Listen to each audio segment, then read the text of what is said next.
Oke baik, Assalamualaikum warahmatullahi wabarakatuh. Bapak Ibu Guru yang terhormat, jumpa lagi di channel Guru Abad 21. Channelnya para guru Indonesia konsisten menyampaikan info valid, komitmen melawan berita hoax. Hari ini Bapak Ibu ada dua kabar baru nih, bocoran dari admin Info GTK Pusat, Pak Nazarudin. Gue kepo nama akunnya terkait validasi ke depan. Yang pertama Bapak Ibu, ya, informasi pertama Bapak Ibu dari akun Gua Kepo, beliau salah satu admin Info GTK Pusat. Seperti ini informasinya. Yang punya Telegram jangan dihapus. Bisa jadi alternatif buat Info GTK. Ini kemungkinan ada fitur baru nantinya Bapak Ibu di validasi Info GTK yang sinkron dengan Telegramnya Bapak Ibu ya. Nah, di kolom komentar itu muncul pertanyaan nih akhirnya yang penasaran. Caranya, ada yang bertanya caranya. Dijawab sabar. Dijawab sabar. Jadi sabar dalam artian kita menunggu validasi Info GTK tidak lama lagi Bapak Ibu. Sepertinya karena ini sudah banyak bocor-bocor halus nih dari admin.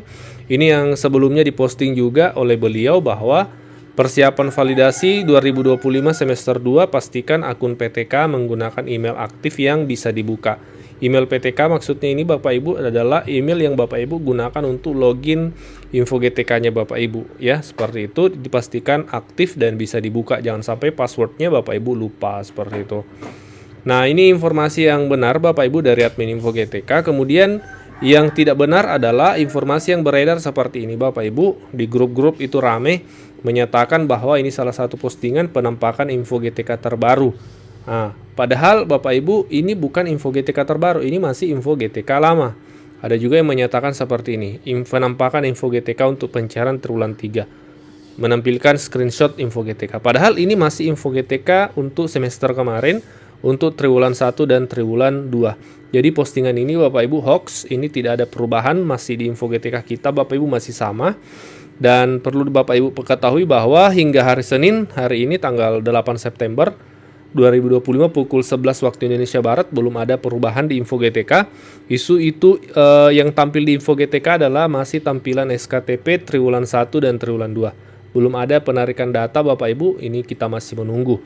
Yang pasti sudah ada dua informasi tadi dari admin Info GTK Pusat. Yang pertama terkait Telegram Bapak Ibu, kemudian terkait email yang dipastikan Bapak Ibu untuk aktif dan Bapak Ibu bisa mengaksesnya seperti itu. Nah, jelang validasi Info GTK ada beberapa hal yang perlu kita pahami yang divalidasi ya di Info GTK ini berdasarkan pengalaman-pengalaman validasi Info GTK sebelumnya.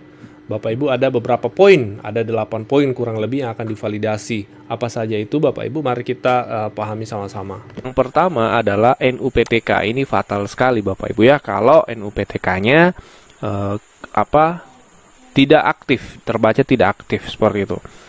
Karena memang disebutkan di bawah NUPTK menjadi kunci utama untuk proses validasi tunjangan profesi.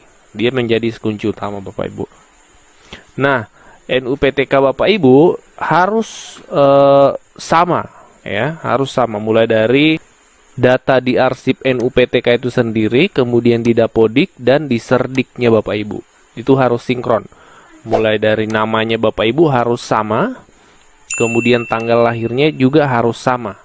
Di NUPTK, di arsip NUPTK, di Dapodik dan Serdik, nama dan tanggal lahir ini harus sama ya. Kemudian yang kedua yang harusnya sudah berwarna biru dengan status valid yaitu kepegawaian Bapak Ibu. Kalau memang Bapak Ibu statusnya PNS atau P3K ataupun non PNS itu tetap harus seperti ini statusnya, yaitu status valid. Ini untuk jabatan PNS Bapak Ibu. Jadi semua sudah tertera dengan jelas statusnya, NIP-nya, nama, jenis kelamin, NIK, tempat dan tanggal lahir Bapak Ibu. Kemudian instansi termasuk juga jabatannya saat ini pastikan sesuai dengan jabatan terakhir Bapak Ibu atau SK yang Bapak Ibu terakhir dapatkan. Ya, ini salah satu contoh, ini guru status golongan 3C. Ya, TMT-nya tercantum dengan jelas dan masa kerjanya. Ya.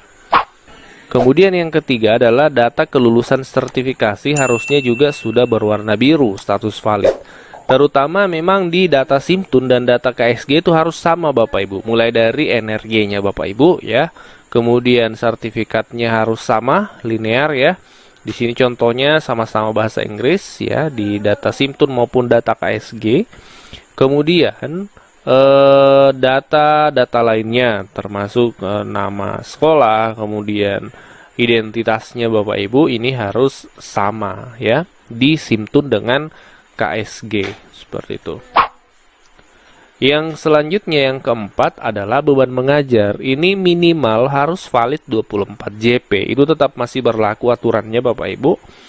Jadi ini salah satu contohnya, jam mengajarnya sudah 24 jam, tapi masih mendapatkan tugas tambahan sebagai wakil kepala sekolah itu 12 jam. Kemudian menjadi koordinator proyek profil pelajar Pancasila ya. Itu juga mendapatkan tambahan jam 4 jam karena mengampu 2 rombel. Maka totalnya jam linearnya 36. Ini sebenarnya sudah melebihi dari target, tapi memang barangkali di sekolah rekan guru ini yang kita ambil contoh, memang banyak tugas yang bisa dilaksanakan di sana, dan guru-guru sertifikasi lainnya pun juga sudah mencukupi ya.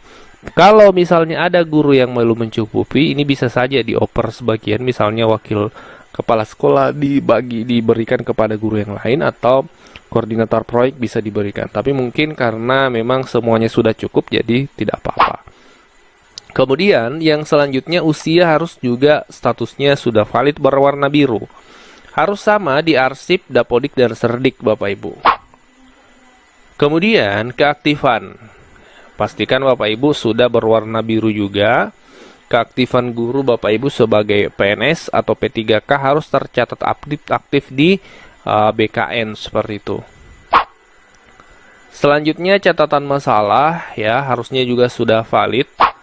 Dan terakhir kelengkapan data juga harusnya sudah valid Bapak Ibu. Adapun yang memang hingga hari ini berwarna kuning itu validasi data. Itu masih dalam proses validasi, dan juga yang kedua format pembayaran, tapi ini tidak terlalu urgen karena validasi data ini sebenarnya adalah semua yang ada dari 8 poin ini Bapak Ibu sebelumnya ya. Kemudian kalau format pembayaran ini memang wewenangnya pemerintah. Kalau non ASN itu dari transfer langsung dari kementerian, sementara kalau PNS atau P3K itu dari daerah seperti itu. Jadi ini tidak ada kaitannya dengan yang perlu dilakukan oleh guru di format pembayaran. Ini memang ranahnya pemerintah. Yang paling penting tadi adalah 8 poin ini yang harus sudah berwarna biru.